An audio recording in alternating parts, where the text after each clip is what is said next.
예, 반갑습니다. 건축 방제와 라이브 강의 넘버 4 그 5주 6주 그 복습을 하겠습니다. 이거는 어떻게 보면 중간고사 대비 학습이다 이렇게 말씀드릴 수가 있습니다. 첫 번째로서 이제 우리가 초고층 건축물에 대한 여러 가지 얘기를 하게 되겠죠. 네, 그래서 가장 중요한 거는 초고층 건축물은 층수가 50층 이상이고 높이가 200m 이상인 건축물을 말한다라는 사실을 우리는 알아야 되겠죠. 그 다음에 그런 네, 일반적인 어, 이 고층 건축물은 층수가 30층 이상이거나 높이가 120m인 경우 를 얘기를 하게 되겠습니다. 초고층 건축물은 바로 그 사이를 얘기하는 거죠. 고층과 초고층 건축물의 사이. 그러니까 49층이라고 하는 것이 굉장히 의미가 있는 거죠. 초고층이 아니니까 많은 제약을 따르지 않죠. 그래서 건축물 중에 보면 49층으로 짓는 것들이 굉장히 많은 것을 우리가 볼 수가 있어요. 그 다음에 피난 안전 구역이라고 하는 거는 초고층 건축물인 경우에는 30층마다 설치를 하죠. 준초고층인 경우에는 전체 층수의 2분에 해당하는 층에서 상하 5개층 이내에 설치하도록 돼 있어요. 그러니까 피난 안전 구역이 초고층인 경우에는 30층마다 있다고 하는 사실하고 중고층은 이러한 규정이 있다라는 것을 우리가 알고 계시면 되겠습니다. 금방 얘기했던 것에 대한 초고층 재난관리 법에 의한 초고층 건축물은 층수가 50층 이상, 높이가 200m 이상의 건축물을 얘기를 하겠죠. 그다음에 그 방제 소방 쪽에서는 지하 연계 복합 건축물이라는 것이 굉장히 중요한 의미를 가지게 되죠. 중수가 11층 이상이거나 일일 수용인이 5천 명 이상인 건축물로서 지하 부분의 지하 역사 또는 지하도 상가와 연결된 건축물이다. 건축물 안에 문화 및 집회시설, 판매시설, 운수시설 뭐 이런 것들이 있는 것들도 지하 연계 복합 건축물이다. 이렇게 말씀드릴 수가 있습니다. 그 다음에 이제 초고층 재난관리법에서 관계 지역이라고 하는 것을 언급을 하는데 이런 거는 초고층 건축물 등과 그 지역 주변 지역에 포함하여서 재난의 예방, 대비, 대응, 복구, 수습 이런 것을 정한 구역을 관계 지역이라고 얘기를 한다. 일반 건축물 등이라고 하는 것은 초고층 건축물 등을 제외한 건축물들을 얘기한다. 그러면 이러한 관계 지역에 대한 관리 주체가 있어야 되겠죠? 초고층 건축물 등 또는 일반 소유 또는 관리자로서 이제 관리 주체를 만드는 거가 되겠죠. 그래서 이 관리 책임을 진 자가 이제 관리 주체가 되겠죠. 관계인이라고 하는 것도 또 언급이 되고 있어요. 거기에 이제 총괄 재난관리자라고 하는 것을 언급을 하겠죠. 그러니까 지역이 굉장히 관계 지역이 광범하게 초고층도 있고 일반 건물도 있고 지하 연계 복합 건물도 있고 뭐 이런 거 지하 연계도 있을 경우에는 재난과 안전관리 업무를 총괄하는 자가 총괄 재난관리자가 되는 거죠. 이거는 초고층 재난관리법에 의해서 언급이 되는 겁니다. 그다음에 유해 위험 물질 뭐 이건 뭐 다 아는 거니까 넘어가는 걸 하겠습니다. 그래서 이러한 그 초고층 어, 건물 복합 건물에 대해서는 지하 연계 복합 건물에 대해서는 사전 재난 영향성 검토 협의를 하도록 돼 있어요. 그거는 여기 재난 및 안전관리법에 의해서 하도록 돼 있죠. 그래서 시도지사 또는 시장, 군수, 구청장은 초고층 건축물들의 설치에 대한 허가 승인, 인가, 협의, 계획 등을 하고자 하는 경우에는 허가 등을 하기 전에 하는 거죠. 재난 및 안전관리법 제16조에 의해서 시도 재난안전대책본부장, 시도본부장이라고 하죠. 이게 재난 영향성 검토를 관한 사전 협의, 이것이 바로 사전 재난 영향성 검토 협의라고 할 수가 있겠죠. 그러니까 어떻게 보면 초고층 연계 복합 건축물에 대한 초고층 건축물 등에 대한 것인 경우에는 그렇게 하는 거죠. 그렇지 않은 경우에는 안 해도 되는 거죠. 그래서 사전 재난 영향성 검토 협의의 내용을 보면은 아마도 우리가 공부하는 전체적인 내용이 다 포함되어 있는 거죠. 종합방제실 설치, 종합재난관리에 관한 거, 그리고 내진 설계, 계측 설비 설치 계획, 공간 구조의 배치 계획, 피난 안전 구역 설치 및 피난 시설, 피난 유도 계획. 이거는 이제 건축법에서 얘기하는 요거 그 밑에 오라고 된 것은 소방 설비, 방화 구획, 방연 배연 및 재연 계획, 바람의 연소 확대 방지 계획. 소방법과 그리고 건축법에서 얘기하는 것들이 다 포함되는 그런 내용이 되겠죠. 그 외에 또 뭐가 있어요? 관계 지역에 영향을 주는 재난 및 안전관리 계획, 방범 보안, 테러 대비 시설 설치 관련. 이 테러도 이 사전 재난 영향성 검토 협의에 포함되는 거죠. 지하 공간의 침수 방지. 그 밖에 대통령이 정하는 시행령 제11조에 나와 있죠. 쭉 나와 있죠. 해일 대비 대응 계획, 건축물의 대테러, 관계 지역에 대한 대지 경사 및 주변 현황, 그다음에 전기, 통신, 가스, 상하 매설 현황, 뭐 아주 다양한 것을 포함하고 있는 것을 우리는 알 수 있어요. 그래서 이미 강의 시간에 충분히 우리가 언급을 했습니다. 그래서 그 디제스트 플래닝이라고 하는 방제 계획을 세울 때 떻게 해야 되느냐 하는 것을 포함을 하고 있죠. 여러 형태의 재난을 사전에 방지하거나 재난이 발생했을 때 일련의 조치를 통해서 피해를 최소화하고 재난 복구를 통해 신속 원활하게 추진하게 사전 준비 계획을 방제 계획이라고 얘기를 할 수가 있겠죠. 그래서 예방, 대비, 대응, 복구라고 하는 것이 우리가 재난의 4단계라고 하는 것을 이미 알고 계시죠. 그러니까 요 대비까지는 재난이 일어나기 전에 하는 거고 재난이 일어난 후에는 대응 복구를 하는 것을 의미를 하죠.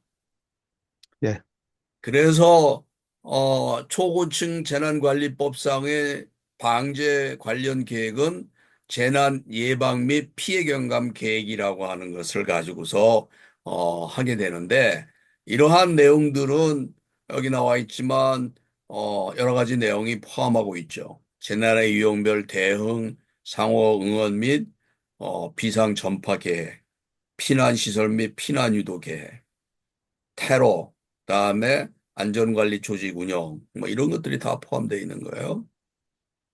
시설물 유지관리, 소방시설, 그다음에 라이프라인이라고 하는 전기기계, 건축물 기본 업무 이런 게. 뭐 다양한 게 다 포함되어 있죠.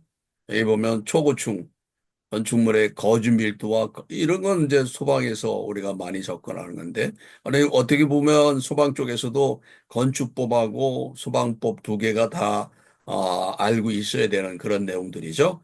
그래서 재난 예방 및 피해 경감 계획이라고 하는 것들이 이런 것들을 포함하고 있는 것을 볼 수가 있습니다.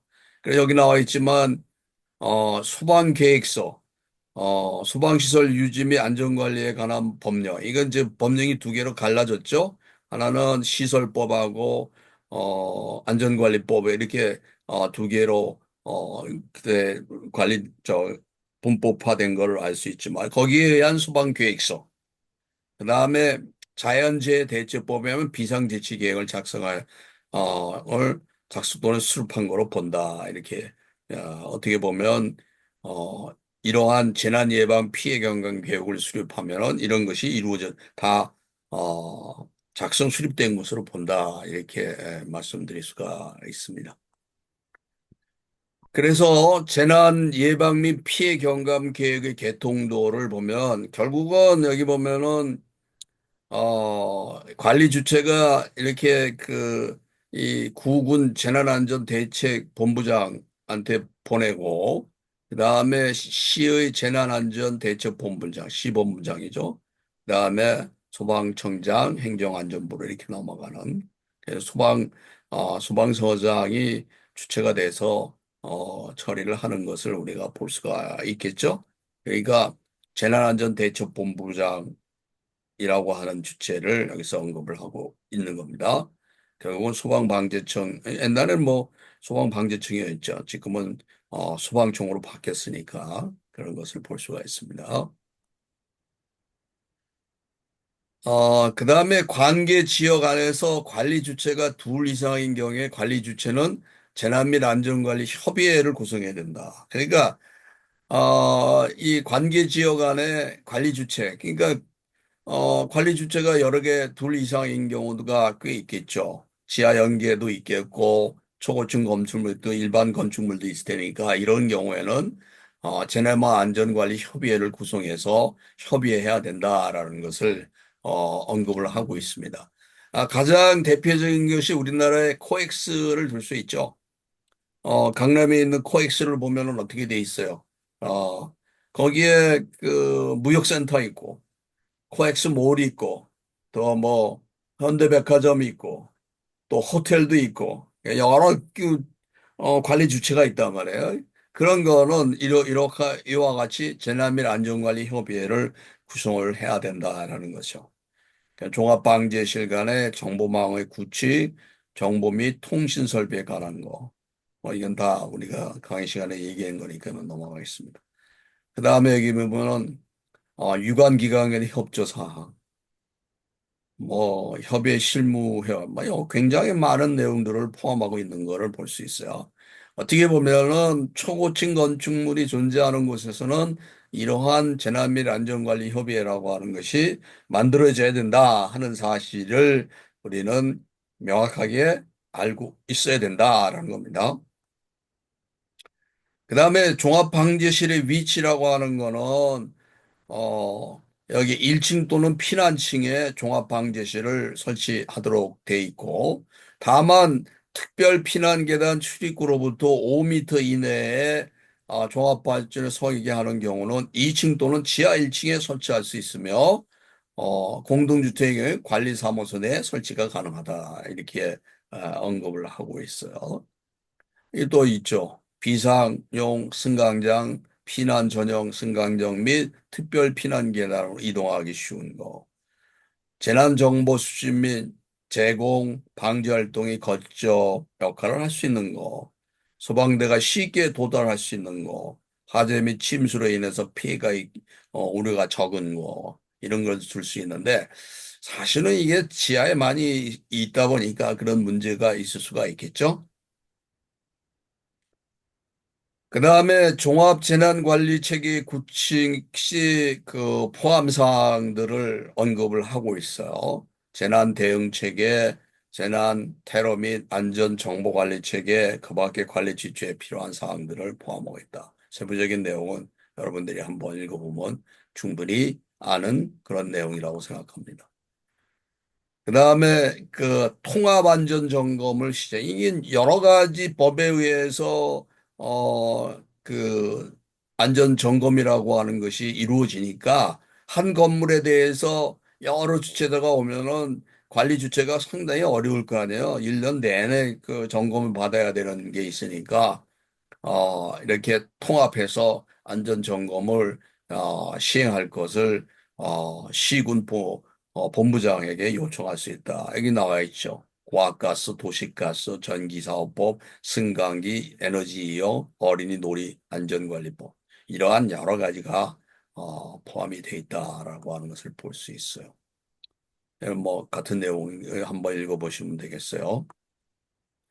그다음에 그 6주에 우리가 지진에 대한 얘기를 하게 되는데, 방제라고 하는, 우리가 이제 건축 소방만 하는 게 아니고, 건축 방제학이라고 하는 과목을 하다 보니까, 지진 피해라고 하는 것이 우리나라에서도, 이제는, 어, 일어날 수 있다고 하는 사실들을 우리가 이미 인지하고 있죠. 포항 지진이 가장 대표적인 예라고 생각하는데 그 지진의 피해 방지 방안으로는 구조물의 붕괴를 방지하는 거죠. 그래서 내진 구조를 한다든가 재진 구조를 한다든가 면진 구조로 해야 된다라는 것을 말씀드릴 수가 있습니다. 설비의 파손 방지죠. 설비가 파손되면은 2차 피해가 일어날 수 있으니까 그거를 막기 위해서 소방시설이라든가 이런 배관이라든가 이런 것에 대한 어, 그 설비료의 파손 방지가 중요한 의미를 가지게 되는 거다. 그래서 가요성 이음매를 사용해서 변이를 흡수하는 조치가 필요하다. 이렇게 말씀드릴 수가 있겠죠. 그래서 지진에 견디는 기술의 종류라고 하는 것이 아주 다양하게 많이 있는 것을 우리가 볼 수 있어요. 내진이라고 하는 건 뭐예요?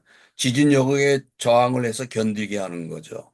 그래서 뭐 벽이라든가 가세, 프레임을 증설한다든가 또는 섬유 보강한다, 스리트 같은 걸 만들어서 이 흔들림에 대해서 건물이 붕괴되지 않도록 보강을 하는 지진력을 저항하듯 그래서 내진을 하는 거죠. 내자는 견딜 내자란 말이에요. 지진에 견딘다. 재진이라고 하는 거는 지진 에너지를 흡수해서 지진력을 저감시키는 거죠. 그래서 여기는 에너지 흡수 장치, 댐퍼 같은 것을 탄수성 댐퍼, 오일 댐퍼, 점탄성 댐퍼, 댐퍼라고 하는 것이 가장 중요한 의미를 가지는 것을 볼 수가 있습니다. 또는 면진이라고 하는 거는 뭐야? 지진 압력을 대폭 저감하지. 그래서 여기 밑에 베어링을 달아서 지진이 와도 왔다 갔다 할 수 있게 하는 거죠. 슬라이드 베어링. 뭐 적층 고무를 해갖고 견딜 수 할 수 있는 거. 이러한 것들이 세 종류가 있다. 내진, 재진, 면진이라고 하는 것으로 말씀드릴 수가 있습니다. 그래서 내진이 뭐냐 용어에 대한 해설을 쭉 하고 있는데 그것을 한번 여러분들이 봐주시면 되겠어요. 그 다음에 뭐 지진 분리 장치라고 하는 커플링과 플렉스 조인트, 관부 소품 뭐 이런 것들은 이미 다 알고 있는 그 소방 시설에 대한 내진 설계에 관한 얘기죠. 그 다음에 가요성 이음 장치, 수평과 수직방의 변이를 허용하는 플렉서블 조인트를 의미한다. 내진 스토퍼. 그러니까 이건 스토퍼는 멈추게 하는 거죠. 그러니까 변이가 발생하지 않도록 고정시키는 거. 건축 부재, 지진 하중 뭐 이런 것들을 들 수가 있습니다. 그래서 이제 펌프 이제 그 수방 시설의 펌프에 있어서의 내진 설계를 어떻게 할 것이냐 하는 그런 문제가 대두가 되겠죠. 그래서 여기 다양한 형태의 어, 내진 설계가 이루어지는 것을 여러분들은 알 수 있을 겁니다. 그것은 한번 강의했던 내용을 다시 한번 봐주시기를 부탁드릴게요. 그 다음에 이제 그 지진으로 인해서 생기는 거를 보면은 라이프라인의 단절에 대한 조치라고 하는 얘기를 많이 한단 말이에요. 라이프라인이라고 하는 생명 라인이죠. 전기, 가스, 상하수로 전화. 뭐 이게 특히 이제 가스, 전기가 가장 중요하고 물. 이게 라이프라인이죠. 전기, 가스, 상수도, 물 들어오는 거. 이런 것에 대한 다른 경우에 다음 상황을 시해야 한다. 정전 대응, 가스 고음 정지, 간수 대응, 통신 장애, 뭐 이러한 것들을 언급을 했습니다. 강의 시간에. 그 다음에 이제 재진에 의한 출하 방지 대응이라고 하는 것도 또 들 수가 있겠죠. 그래서 지진에 의한 화재는 동시다발과 동시에 소화설비 기능의 저하 등에 의해 대응이 곤란해지므로 출하 방지 등의 만전 대응을 해야 된다. 뭐 여기 보면 뭐 전원 차단, 연료 밸브 뭐 폐쇄 뭐 이런 것들을 볼 수가 있겠죠. 보일러 화기 뭐 이런 것은 자동으로 어, 지진이 오면은 밸브가 폐쇄되는 그런 조치 같은 것이 필요하다 이렇게 말씀드릴 수가 있습니다. 그래서 어, 그 내용은 뭐 이 정도로 해서 하면 되지 않을까 하는 생각이 드는데 내가 몇 번 얘기했지만 시험은 어떻게 한다고 그랬습니까? 시험은 여러분들 여러 번 얘기를 하지만 평가하기, 그다음에 정리하기, 그다음에 뭐를 하면 됩니까? 라이브 강의에서 라이브 한 했던 거를 공부를 하는 그러한 3단계로 공부하는 것이 효과적인 공부 방법이라고 하는 것을 계속해서 말씀드렸어요. 그러니까 시험 준비는 어, 평가하기, 정리하기, 그리고 그 다음에 라이브 강의 라이브 한 했던 2, 3, 4의 보충 자료를 공부를 하시면 될 것 같습니다. 이것으로 중간고사 대비 라이브 강의 후원은 마치고 여러분과 대화를 나누도록 하겠습니다.